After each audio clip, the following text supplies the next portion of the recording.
Les internautes de Congo4live.com, devant vous, vous avez le président du Parti travailliste, l'honorable Steve Bukai. Avec lui, nous allons aborder quand même quelques points d'actualité concernant l'arrivée. Premier point, la révision de la Constitution. Deuxième point, l'arrestation de l'honorable Ewanga. Et avant tout, nous pouvons commencer par une rumeur parlant du placement du président Etienne Tshisekedi, de l'évacuation vers l'Afrique du Sud, et l'honorable mieux placé pour vous donner les explications et vous dire si c'est vrai ou faux. Bonjour, honorable. Bonjour. Honorable, c'est depuis hier qu'une rumeur circule que le président Tshisekedi doit être évacué en Afrique du Sud pour prendre les soins appropriés. Comment vous avez perçu aussi ces messages, et vous qui êtes le plus proche dans la dynamique des partis politiques et sociaux qui font changement? Je crois, s'agissant de la santé de quelqu'un, c'est quelque chose d'un peu plus sacré. Je n'aimerais pas faire trop de commentaires à propos. Il y a eu un communiqué sur les médias officiels qui a été démenti par le service de l'UDPS, c'est suffisant. Donc, à part cette communication, je pense que moi, je n'ai pas de commentaires à faire.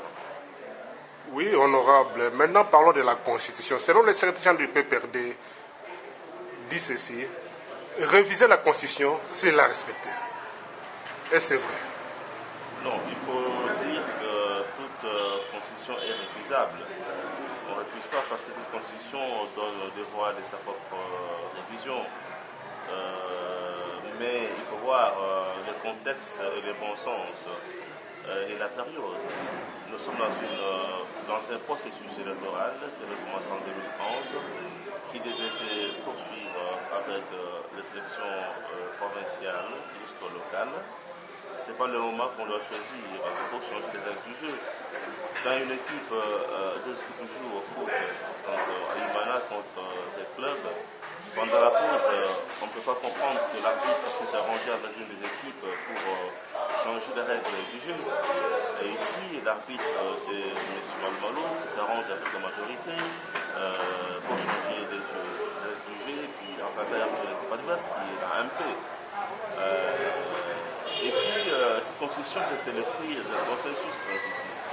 Avant de la réviser ou alors de soumettre notre projet au référendum, je crois qu'il faut au préalable avoir un consensus de toute la classe politique. Or, nous, l'opposition, nous sommes catégoriques pour dire qu'on ne va pas continuer à tailler la conscience sur mesure du président Kabila. Déjà en 2005, le projet qui a été soumis au référendum a été taillé sous sa mesure, dans le sens où, comme à l'époque, il n'était pas pour l'âge pour être candidat, on avait dû ramener l'âge du candidat à son âge pour se présenter. Arrivé en 2011 encore, comme il était en difficulté par rapport à son opposition, on a dû ramener les deux tours en ce tour pour lui permettre de passer facilement. Nous pensons que notre constitution n'est pas un costume. On doit chaque fois tailler, n'est-ce pas, à la mesure de la table. Mais selon la majorité, pour eux, c'est-à-dire l'article 220 ne sera pas touché. Mais quand même, il y a d'autres dispositions révisables. Mais pour vous dire 220 ne sera pas touché, ne touchez pas 220, et eux aussi confirment ça. Mais pourquoi peut-être on dit l'opposition a peur? Qu'est-ce qui se passe au juste? Quand moi j'ai parlé, je n'ai pas cité un article de la Constitution. Je parle de toute révision de la Constitution qui devrait se faire par consensus. Et là, il voudrait, par exemple, changer le mode de scrutin pour l'élection des députés provinciaux pour passer à un mode de scrutin, n'est-ce pas, au suffrage universel indirect, alors que le processus est en cours. Je crois que nous pensons qu'on doit d'abord attendre quand on aura fini toutes les élections, n'est-ce pas, et après, nous pourrons voir comment modifier cette disposition de la Constitution. Mais qu'est-ce qui dérange l'opposition aujourd'hui si, concernant l'élection locale et provinciale, ou bien l'opposition n'est pas prête? L'opposition ne veut pas modifier la Constitution pour être faite. Parce que nous sommes pendant le processus électoral, on ne doit pas changer les règles du jeu. On pourra les changer plus tard. On aura d'abord un consensus de toute la classe politique. Mais si la majorité tenait toujours à modifier? eh ben, la majorité peut toujours passer en force. Comme on dit, ils disent que le chien aboie, la caravane passe. Mais la caravane a beaucoup de chances d'aller connaître un accident ou de tomber dans un fleuve.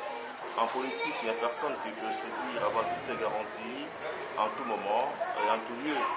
Et personne n'a le monopole de la force.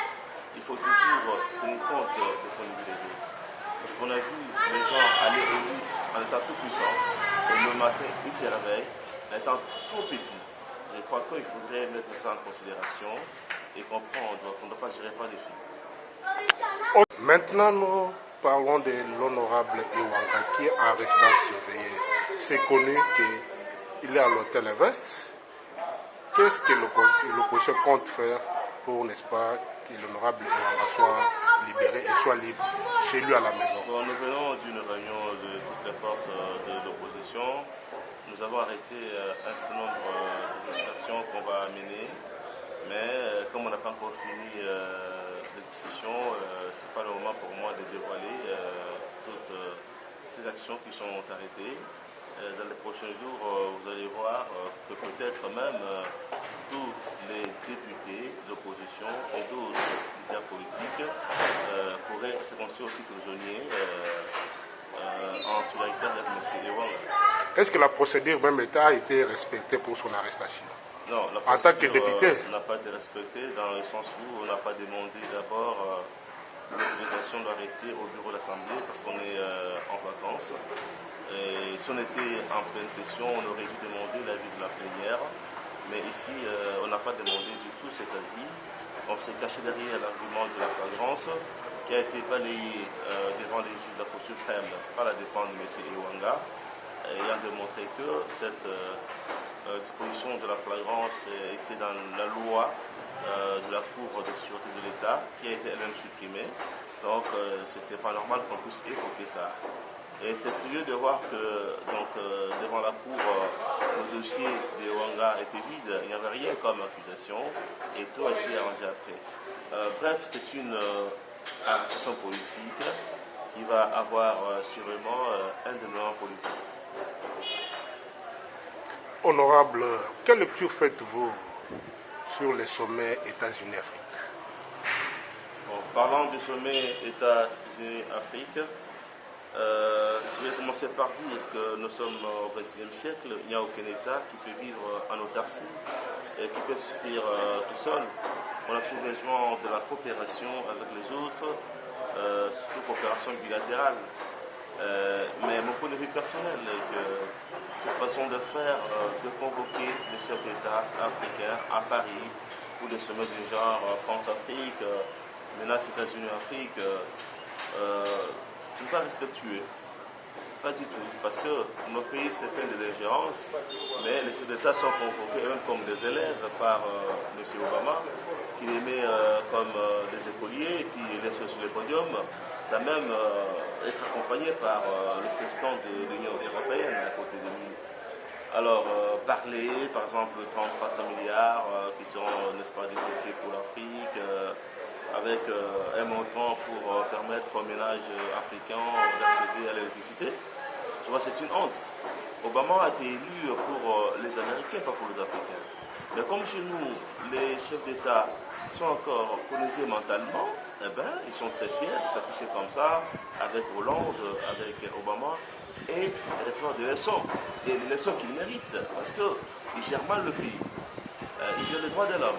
Ils dilapident les finances publiques. Nous pouvons dire que ce sont des motivations qui ont amené le président Obama à les inviter. Ils ne respectent pas la Constitution chez eux. Tout ça.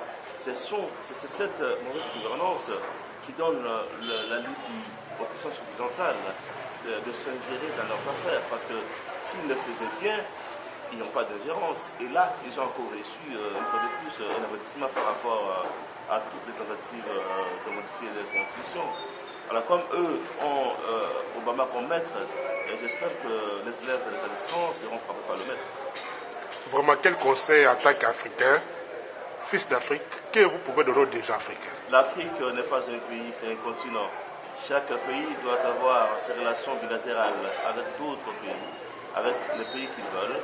Ce n'est pas normal de convoquer tout un continent comme ça qu'il fallait 33 milliards, hein, parce que moi j'espère bien la coopération économique entre l'Afrique et la Chine. Parce que la Chine, pour investir beaucoup de milliards en Afrique, n'a pas convoqué les soldats africains en Chine. On ne voit pas Obama convoquer les soldats asiatiques ou européens. Mais comme l'Afrique, c'est le continent où nous avons de plus en plus de chefs d'État qui ne méritent pas à leur place, voilà que chaque fois on doit les convoquer comme des enfants pour leur faire des leçons qu'ils méritent d'ailleurs parce qu'ils ne sont pas à leur place. Ce n'est pas parce que les États-Unis se vus perdre le marché en Afrique que la Chine est en train de gagner le marché en Afrique. Je dis bien que si on a appelé ou convoqué les soldats, n'est-ce pas, aux États-Unis, c'est pour l'intérêt des Américains. Alors, je ne suis pas très chaud avec ce genre de sommet. Le jour où il y aura une classe politique consciente au pouvoir en Afrique, dans plusieurs pays africains, je crois que ce genre de nationalisme n'aura pas sa place. Ok, avant de terminer, honorable, parlons un peu de votre dynamique, c'est-à-dire les forces sociales, politiques et sociales que vous faisiez partie. Est-ce que vous comptez aller jusqu'à la fin? Le force politique et sociale, c'est un document momentané pour faire fléchir le pouvoir face à certaines choses, notamment sur la Constitution, sur l'éventualité d'une candidature de Kabila en 2016 que nous ne voulons pas. Eh bien, on s'est mis ensemble pour faire échec à cette aventure que voudrait tenter le président Kabila. C'est la fin de notre entretien honorable, mais un mot aux internautes de Congo4live.com qui vous suivent dans le monde entier. Non, mais le mot, c'est demander à tout le peuple congolais, et d'abord de commencer par féliciter les diasporas congolaises pour le travail qu'ils font, pour des pressions qu'un train de faire sur le pays de ça. Ce qui est souhaitable, c'est qu'il y ait une synergie entre nous et eux, qu'on se complète. Le style de combat à l'extérieur, le style de combat à l'intérieur, c'est pas la même chose. Alors, nous devons nous comprendre sur l'essentiel. Voilà ce que je peux dire et demander au peuple congolais de rester debout pour faire face à toute tentative d'instauration de l'empire, la monarchie au Congo par une seule famille. Ok, c'est la fin de notre entretien, Papa Godé Mbala, Maman Bibi, Pacheli, coach national, Pasteur Kaninda, Marielle Ngoyi, votre émission, votre site, on est ensemble. Je vous remercie, honorable. Le Cartésien est une école internationale bilingue où les cours sont dispensés en anglais et en français. Elle est située à Limete, quartier industriel. When we pay also for schools, we for the book together. But it's what I told your father that they refused. My brother, I don't like my babysitter. She's too neat, she's too bossy, and it's just no fun. 6 plus 5. 75. She is a girl. The third is 2n minus 3. I